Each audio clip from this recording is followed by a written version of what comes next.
Hi fun people, good day and welcome back to our channel, Mergence Garden. At maaga pa ngayon at papansin nyo guys, basa yung ating mga halaman. Ayan o, basa sila. So, grabe guys, sa sobrang init talaga ngayon, kailangan kong magdilig palagi.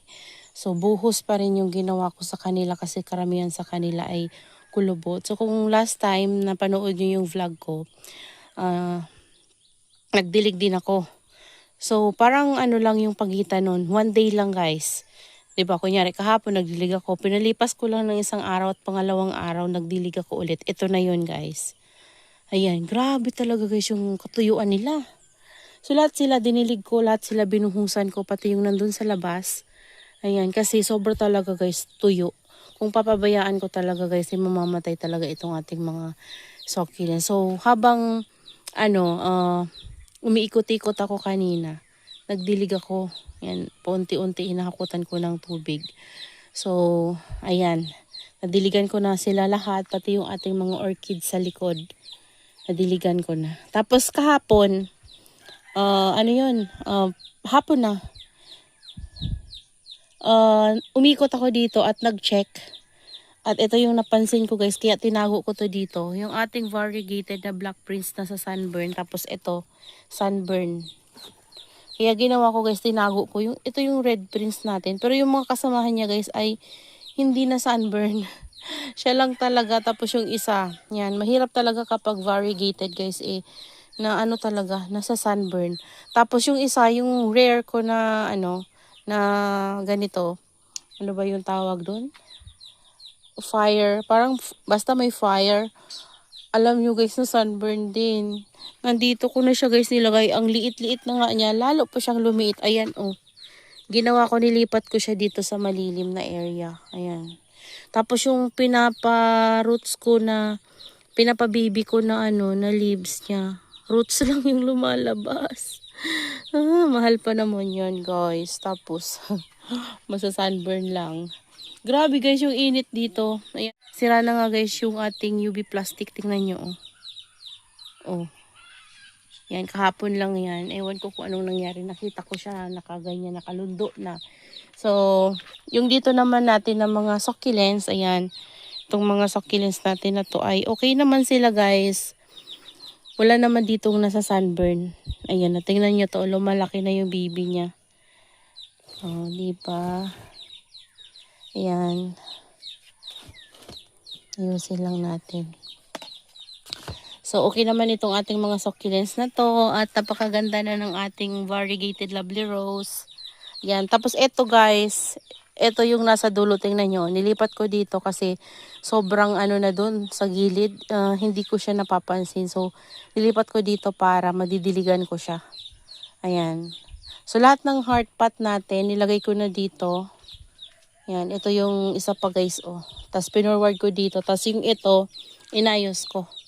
Yan, yung mga nandito, tinransfer ko doon. Tapos yung mga nandoon na mga Echeveria succulents, tinransfer ko dito para magandang tingnan. Tingnan nyo guys. Yan, kasi napapangitan ako. Gusto ko yung mga nandito ay lahat mga Echeveria succulents. Tingnan nyo guys yung yung tama ng morning sun dito sa ating mga Echeveria. Grabe oh.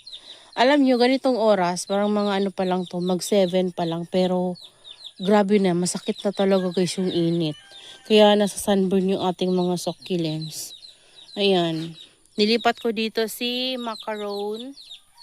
Tapos si New Heights. Tapos si Hakohu. Tapos yung dalawa, Brinks Blue.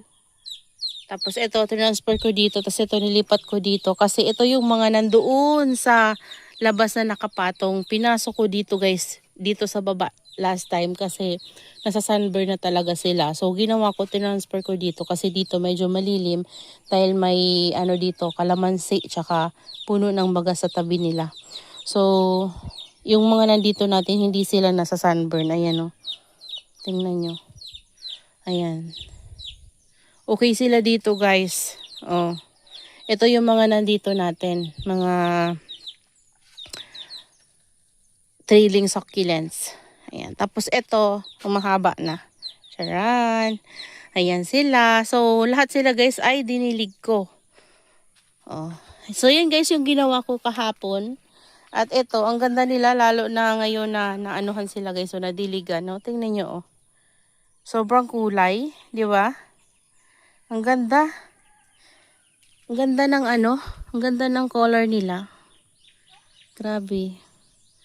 Nakakatuwa itong ating mga lactea guys. Sobrang ganda. So, ito yung ating white. Ayan. Nagkakaroon na siya ng ano, parang, alam nyo guys, yung white parang ano lang siya, si white ghost. Nagputi lang talaga yung kulay siguro nito. Kasi tingnan nyo, ngayon no, white ghost na yung tinubo niya dito na branch. Pero hinahayaan ko lang guys, kasi yung mga dito ay meron naman siyang mga new growth. So puti pa rin naman yung nilalabas ng mga nandito. Yung doon lang talaga. Okay lang naman yan. Ito sobrang laki na talaga. Nakakatuwa. This one guys, oh, mas lumaki pa siya. Tapos, syempre, meron din tayong red. Ayan. So, ayan. Pati itong ating mga, ano dito guys, ay dinilig ko din. At dito, meron ditong namatay. Hindi ko alam kung anong nangyari. Namatay siya. Charan, tinapon ko na guys. Ayan.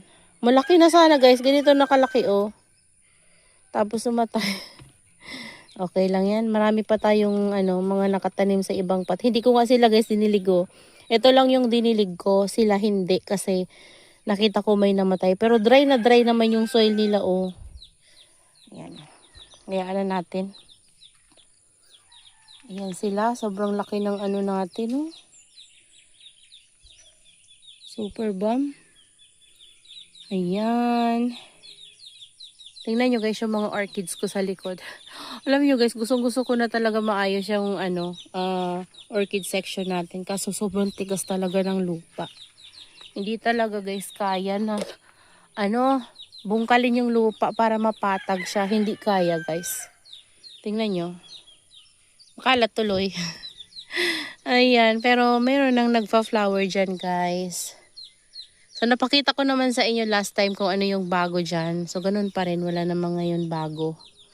So, sa ngayon, dito muna tayo sa ating mga, ano, succulents. Ang ganda-ganda kasi nila. Sobrang ganda. Ito nga, oh, nilagay ko yan dyan kasi nasa sunburn siya dito sa gilid na pinapaglagyan ko dati. So, ngayon, okay na. Nakarecover na siya. Tapos, this one. Yan. Hindi ko lang alam kung lumalaki ba sila ngayon. Pero, okay lang naman sila guys. Ito nga, di ko pala ito nadiligo. Sobrang tuyo guys, oh. Ang ganda na nung ano natin. Yan, bigyan ko na rin ng update sa inyo guys. Yung mga nasa shell natin. Ito yung mga propagation ko ng Mendoza. Ito hindi ko alam kung anong pangalan. Nakalimutan ko. Ayan, Mendoza. Tingnan nyo, oh, nasa sunburn. Pero hinahayaan ko lang. Masasanay na lang yan guys sa init. Oh, ang ganda nito, grabe. Oh. Diba? Tapos ito, oh. Nagti-trailing. Charan. Ganda. Tapos syempre, meron pa tayo dito. Ayan. Ay, ito hindi din nadilig. Tuyo din. Ayan. Tapos daming dry leaves ng mga ano natin. Mga succulents natin. Sa dami ko guys, dinidilig talaga. Ang hirap na. Ang hirap na nila guys alagaan kapag ganito na sila karami talaga. Pero itong ating mga succulents naman kasi, hindi naman sila araw-araw didiligan guys. Kapag talagang sinuko yung pagdidilig sa kanila. Yun nga, parang diligan ko ngayon, palipasin ko ng isang araw, sunod na araw kailangan ko ulit magdilig sa kanila. Dahil ang bilis talaga nilang matuyo ngayong tag-init. Summer na talaga guys, hindi na mapigilan yung summer. Sobrang init. Ayan, yan yung ano guys, buong view ng ating ano greenhouse. Ayan guys, sobrang ganda no. Lalo na yung mga echeveria ko. Ayan, yung mga nandito dinilig ko din. Ito talaga hindi ko to hinahayaan na matuyo sila guys para butsyog na butsyog pa rin. Ayan o, tingnan nyo. Diba?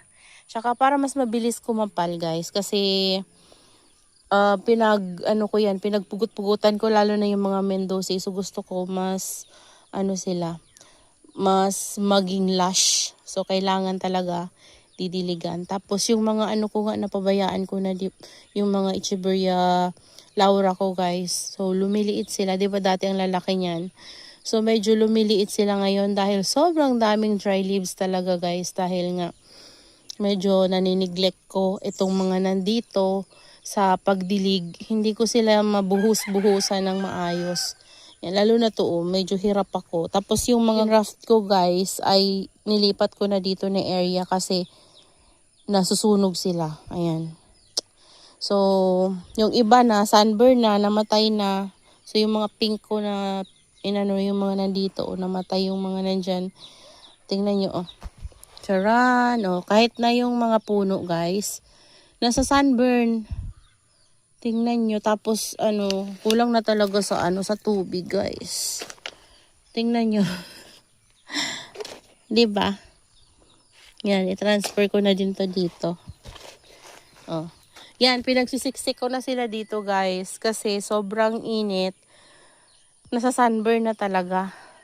Ang hirap nilang anuhin. Buti ka guys kung naka-host tayo. Kaso wala naman tayong ganun eh. Kasi wala tayong dito.